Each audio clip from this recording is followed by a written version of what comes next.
There are all kinds of examples of heat maps, and in this case the example heat map concerns where products are located in a warehouse. If we have a warehouse that looks like this, then the heat map shows how often products are picked at the locations in the warehouse and what happens when products are moved around.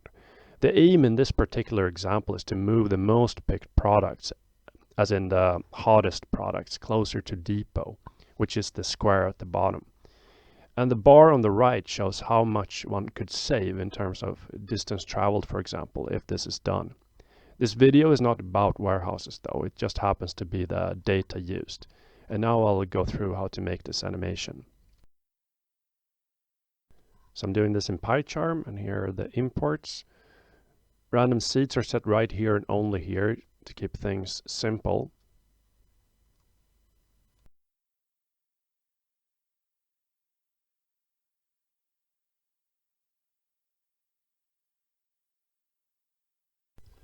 Regardless of what the data represents, the assumption here is that all the data needed is already stored in numpy arrays. So what is a heat map? In numpy lingo, it's a two-dimensional array where each cell contains the frequency, or essentially how hot something is at some place. So if we use the debugger, we should be able to see what it looks like. And since we're dealing with a heat map that changes through time, we have in this case 300 of those heat maps, and they're stored in this numpy array here. So the dimensions are 71 rows, 136 columns, and we have 300 of them.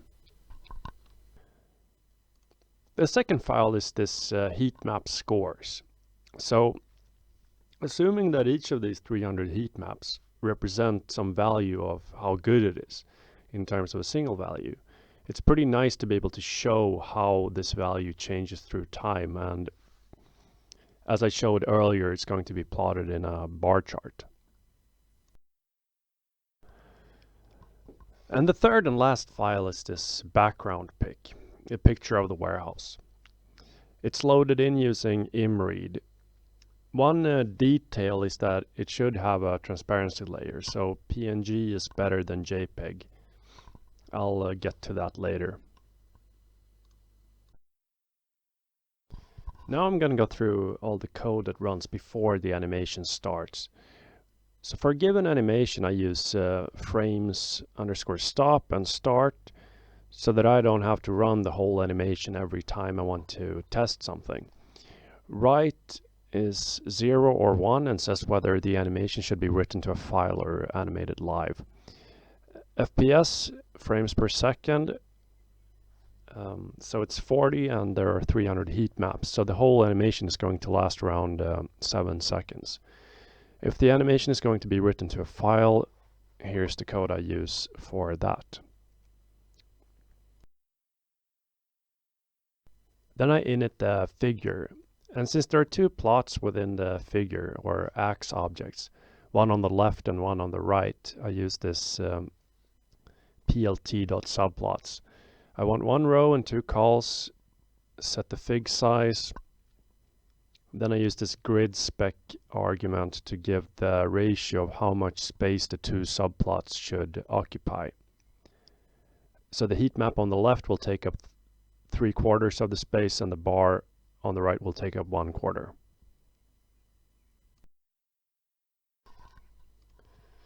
The next thing is this list here I call imax. It's also referred to as the list of drawables. Basically, it's all the things that are going to be animated.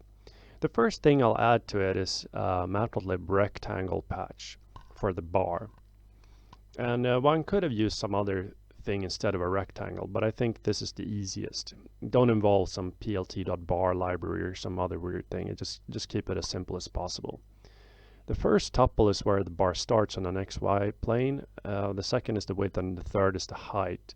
And this height is the only thing that is animated for the bar. The second thing is the background picture. It belongs to the left ax. This extent gives left, right, down, up size dimensions. Alpha gives how visible it should be between 0 and 1, and Z order here I'll set to 2. And now you might ask, hang on, why are you adding the background picture to the imax? It's not like it's going to be animated, right? But here is one of those weirdnesses one stumbles into when doing animation. So the background is actually going to be on top of the heat map. That's why I set Z order to 2 here, and the heat map is going to get Z order 1. And the reason for this weirdness is that I at least don't know how to make the heat map transparent for all the cells that have a 0 frequency in them. Like if you want to plot a heat map as a single axis object, it's going to have just one transparency. Before the heat map gets added to the Emacs, a color map is initted. YL and RG stand for yellow and red. So the coldest values are yellow and the hottest are red. And at this stage one can PLT show this. And that's what one would do if right is false. Now I'll go through the animation loop. First, there's this init function that is needed if one wants to use blitting, which one pretty much always does. And then there's the animation loop. And the first thing that's going to get animated is the bar. It's located at index 0 in the Inmax list, and since it's a matplotlib rectangle patch, one can use the setHeight function to set the height to be the heat map score at that frame. Since the score started like 50,000 and they are going to decrease, so yeah, maybe score wasn't the best word to use here. It should have been distance actually. And it starts at 50,000. So one needs to set the y-axis to 50,000. I also don't want to show the x-axis, so therefore I use this set visible function. And I also set the title. Now I'll write the call to the animation loop. I use func animation with fig animate frames are the frame start and frame stop. Blit is true, interval is 1, which means that when it's animating live, it's going to do it as fast as it can. The init func is set to init and repeat to false.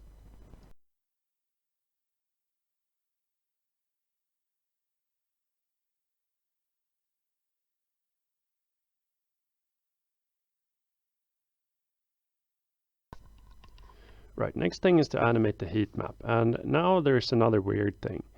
So the reason I put the heat map last in the Emacs list is because this object is going to be imshowed at each frame. But with imshow, the object has to be removed and then popped from the Emacs. Keeping track of how many objects are in this Emacs list is important, so I print it. Because a fairly common bug is that one new imshow is added at each frame, and that slows the rendering down if like the previous object wasn't removed. The imshow arguments are done same way as before the animation loop.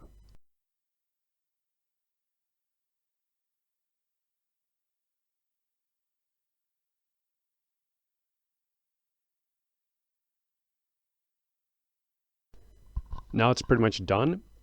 I just forgot to add the print here, and I'll just add the title and remove the axis from the heat map. And then do the condition if it's to be written to file. And what I usually do here is to use the write input as file name. So if I set write to 1, for example, then a video named 1 will be saved in this vids folder. When you write it to file, it's totally fine to kill the rendering before it's done. You can still see whatever was rendered up till that point. And here's the result. One thing I forgot to mention was that, so as I said, the background picture is plotted on top of the heat map because the heat map only has one transparency for the whole imshow. So for this to make sense, the background obviously needs to have transparency that is variable over the whole picture. Like when you look at this picture, all the black stuff is transparent. Maybe it's clearer in color paint. If you have a background picture without any transparency like JPEG, you can fix that using a drawing program. In my case, all this that looks transparent now used to be white. So I converted all that white to transparent